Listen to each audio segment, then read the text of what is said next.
ಯಾವಾಗ ದೇವತೆಗಳೆಲ್ಲರೂ ಒಟ್ಟಾಗಿ ಸೇರಿ ಬ್ರಹ್ಮನ ಎದುರು ಹೋಗಿ ಇದನ್ನು ಹೇಳ್ತಾ ಇದ್ದಾರೋ, ಸಗರ ರಾಜನ 60,000 ಮಕ್ಕಳು ಈ ಜಂಬೂದ್ವೀಪವನ್ನು ಅಗೆಯುತ್ತಿದ್ದಾರೆ, ಇದರಿಂದಾಗಿ ರಸಾತಲ ನಿವಾಸಿಗಳಾದ ಅನೇಕ ಮಹಾತ್ಮರು ನಾಶ ಹೊಂದುತ್ತಾ ಇದ್ದಾರೆ ಎಂಬುದಾಗಿ ಹೇಳ್ತಾರೋ,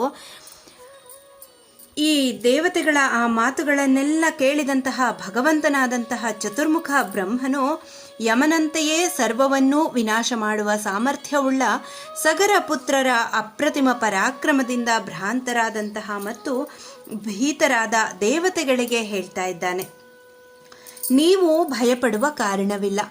ಸರ್ವತ್ರ ವ್ಯಾಪ್ತಳಾಗಿರುವ ಈ ಭೂದೇವಿಯು ಜ್ಞಾನಪ್ರಭುವು, ಬುದ್ಧಿ ನಿಯಾಮಕನೂ ರಮಾಪತಿಯೂ ಆದಂತಹ ವಾಸುದೇವನ ಮಹಿಷಿಯಾಗಿದ್ದಾಳೆ. ಭಗವಂತನಾದ ಪ್ರಭುವಾದ ವಾಸುದೇವನೇ ಕಾಪಿಲ ರೂಪವನ್ನು ಧರಿಸಿ ಈ ಭೂದೇವಿಯನ್ನು ಯೋಗ ಬಲದಿಂದ ಧರಿಸಿರುವವನು. ಅಪ್ರತಿಮ ಪರಾಕ್ರಮಿಗಳಾಗಿರುವ ಸಗರನ 60,000 ಮಕ್ಕಳು ಕಪಿಲ ಮಹರ್ಷಿಗಳ ಕೋಪಾಗ್ನಿಯಿಂದ ಭಸ್ಮೀಭೂತರಾಗುತ್ತಾರೆ. ಮೇಲಾಗಿ ಪೃಥ್ವಿಯ ಅಗೆತ ಎಂಬುದು ಪ್ರತಿಯೊಂದು ಕಲ್ಪದಲ್ಲಿಯೂ ಆಗುತ್ತಲೇ ಇರುತ್ತದೆ. ಇದು ಸನಾತನವಾದುದು. ಅಗೆತದ ಕಾರಣದಿಂದಾಗಿ ಅಲ್ಪಾಯುಗಳಾದಂತಹ ಸಗರನ ಮಕ್ಕಳು ವಿನಾಶವಾಗುವರು ಎಂಬುದು ಸನಾತನವಾದುದು. ಪ್ರತಿಯೊಂದು ಕಲ್ಪದಲ್ಲಿಯೂ ನಡೆಯುತ್ತಲೇ ಇರುತ್ತದೆ.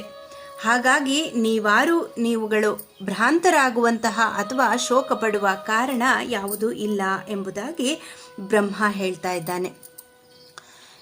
ಶತ್ರುಗಳ ಅಹಂಕಾರವನ್ನು ದಮನ ಮಾಡುವ ಸಾಮರ್ಥ್ಯವುಳ್ಳ 33 ದೇವತೆಗಳು ಪಿತಾಮಹನ ಆ ಮಾತುಗಳನ್ನು ಕೇಳಿ ಪರಮ ಸಂತುಷ್ಟರಾಗುತ್ತಾರೆ, ತಮ್ಮ ತಮ್ಮ ಲೋಕಗಳಿಗೆ ತೆರಳಿ ಬಿಡ್ತಾರೆ.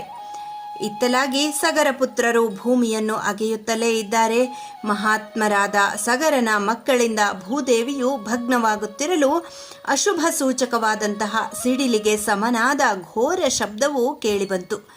ಮೊದಲು ಕುದುರೆಯನ್ನು ಹುಡುಕಲು ಭೂಮಂಡಲವೆಲ್ಲವನ್ನು ಪ್ರದಕ್ಷಿಣೆ ಮಾಡಿ ಕುದುರೆಯನ್ನು ಕಾಣದೆ, ನಂತರ ಭೂಮಿಯನ್ನು 60,000 ಯೋಜನ ಪರ್ಯಂತವಾಗಿ ಅಗೆದು ಅಲ್ಲಿಯೂ ಕುದುರೆಯನ್ನು ಕಾಣದೆ ಅಶುಭ ಸೂಚಕವಾದ ಘೋರ ಶಬ್ದವನ್ನು ಕೇಳಿದ ಸಗರನ ಮಕ್ಕಳು ತಮ್ಮ ತಂದೆಯ ಬಳಿಗೆ ಹೋಗಿ ಹೇಳ್ತಾ ಇದ್ದಾರೆ,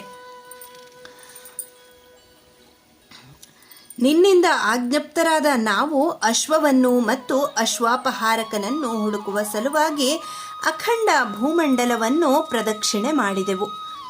ಪೃಥ್ವಿಯ ಮೇಲೆ ಅಶ್ವವು ಸಿಕ್ಕದೆ ಇದ್ದ ಕಾರಣದಿಂದ ಭೂಮಿಯನ್ನು ಅಗೆಯಲಿಕ್ಕೆ ಪ್ರಾರಂಭಿಸಿದೆವು. ನಾವು ಹಾಗೆಯೇ ಅಗೆಯುತ್ತಿದ್ದಾಗ ಬಲಿಷ್ಠರಾದ ಅನೇಕ ದೇವ ದಾನವ ರಾಕ್ಷಸರು, ಪಿಶಾಚ, ಉರಗ, ಕಿನ್ನರರು ವಿನಾಶ ಹೊಂದಿದರು. 60,000 ಯೋಜನಗಳಷ್ಟು ಭೂಮಿಯನ್ನು ಅಗೆದರೂ ನಮಗೆ ಆ ಅಶ್ವವಾಗಲಿ ಅಶ್ವದ ಅಪಹಾರಕನಾಗಲಿ ಸಿಕ್ಕಲಿಲ್ಲ. ಇನ್ನು ಮುಂದೆ ನಾವು ಅಶ್ವಾಹರಣಕ್ಕೆ ಯಾವ ಉಪಾಯವನ್ನು ಮಾಡಬೇಕು ಎಂಬುದನ್ನು ಪರ್ಯಾಲೋಚಿಸಿ ಹೇಳು.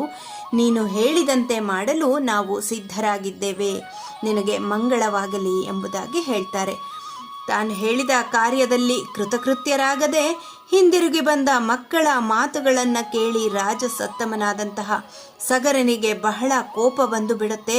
ಕೋಪಾವಿಷ್ಟನಾಗಿ ಹೇಳ್ತಾನೆ, ನೀವುಗಳು ಈಗಲೇ ಹೋಗಿ ಭೂಮಿಯನ್ನು ಪುನಃ ಅಗೆಯಿರಿ, ವಸುಧಾ ತಲವನ್ನೇ ಭೇದಿಸಿರಿ. ಅಲ್ಲಿಯಾದರೂ ನಮ್ಮ ಅಶ್ವವು ಅಶ್ವಾಪಹಾರಕನೂ ಸಿಕ್ಕಬಹುದು. ಅಶ್ವಾಪಹಾರಿಯನ್ನು ಹುಡುಕಿ ಕೃತಾರ್ಥರಾಗಿ ಹಿಂದಿರುಗಿರಿ, ನಿಮಗೆ ಮಂಗಳವಾಗಲಿ.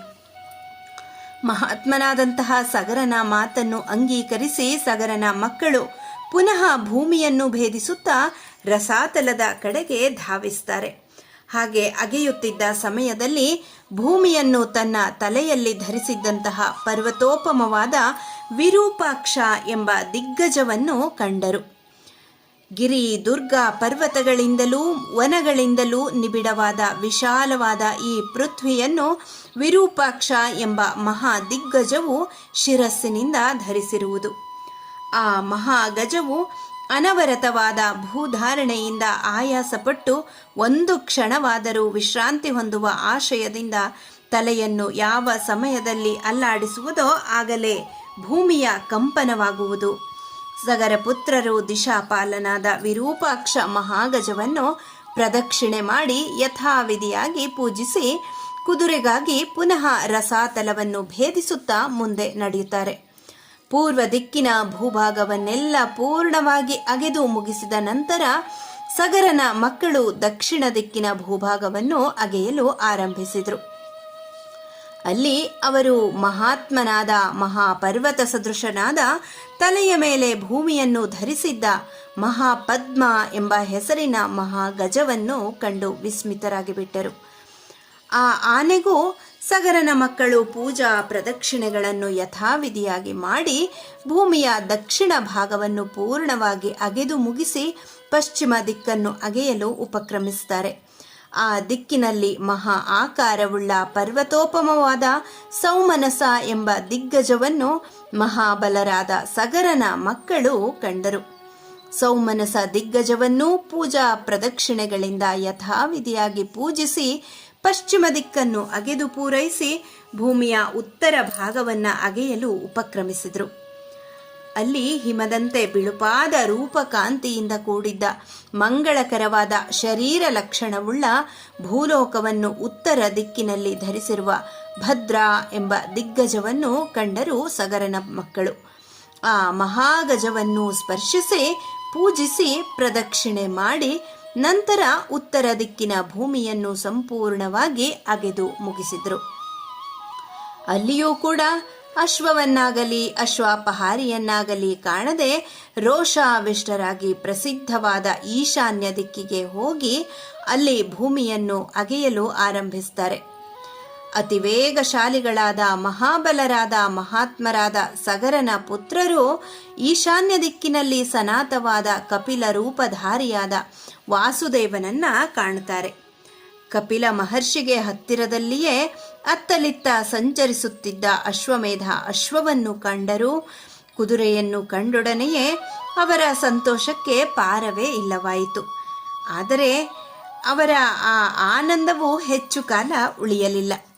ಕುದುರೆಯ ಸಮೀಪದಲ್ಲೇ ಇದ್ದಂತಹ ಕಪಿಲ ಮುನಿಯೇ ಅಶ್ವಾಪಹಾರಕನು, ಯಜ್ಞಘಾತಕನು ಎಂದು ಭ್ರಮಿಸಿದ ಅವರು ಕೋಪದಿಂದ ಹಿಗ್ಗಿದ ಕಣ್ಣುಗಳಿಂದ ಕಪಿಲನನ್ನು ದುರದುರನೆ ನೋಡುತ್ತಾ ತಮ್ಮ ಕೈಲಿದ್ದ ಗುದ್ದಲಿ, ನೇಗಿಲು, ಮರ ಮತ್ತು ಕಲ್ಲುಗಳನ್ನು ಮೇಲೆತ್ತಿ ನಿಲ್ಲು ನಿಲ್ಲು ಎಂದು ಕೂಗಿಕೊಳ್ಳುತ್ತಾ ಮಹರ್ಷಿಯ ಸಮೀಪಕ್ಕೆ ಧಾವಿಸಿ ಬರ್ತಾರೆ.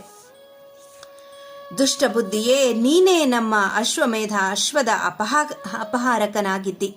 ಯಜ್ಞ ದೀಕ್ಷೆಯಲ್ಲಿ ಇರುವ ಮಹಾತ್ಮನಾದ ಸಗರನ ಮಕ್ಕಳಾದ ನಾವು ನಿನ್ನನ್ನು ಹುಡುಕಲೆಂದೇ ಬಂದಿದ್ದೇವೆ.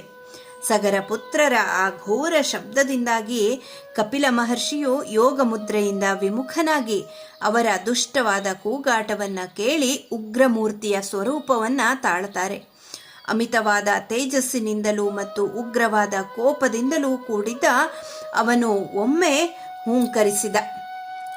ಅಪರಿಮಿತವಾದ ತೇಜಸ್ಸಿನಿಂದ ಕೂಡಿದ್ದ ಆ ಮಹಾತ್ಮನಾದ ಕಪಿಲನ ಹೂಂಕಾರ ಮಾತ್ರದಿಂದಲೇ ಸಗರನ 60,000 ಮಕ್ಕಳು ನಿಮಿಷ ಮಾತ್ರದಲ್ಲಿ ಭಸ್ಮರಾಶಿಯಾಗಿ ಬಿಟ್ರು. ಇಲ್ಲಿಗೆ ಬಾಲಕಾಂಡದ 40ನೆಯ ಸರ್ಗ ಸಂಪನ್ನಗೊಂಡಿದೆ. ಧನ್ಯವಾದಗಳು.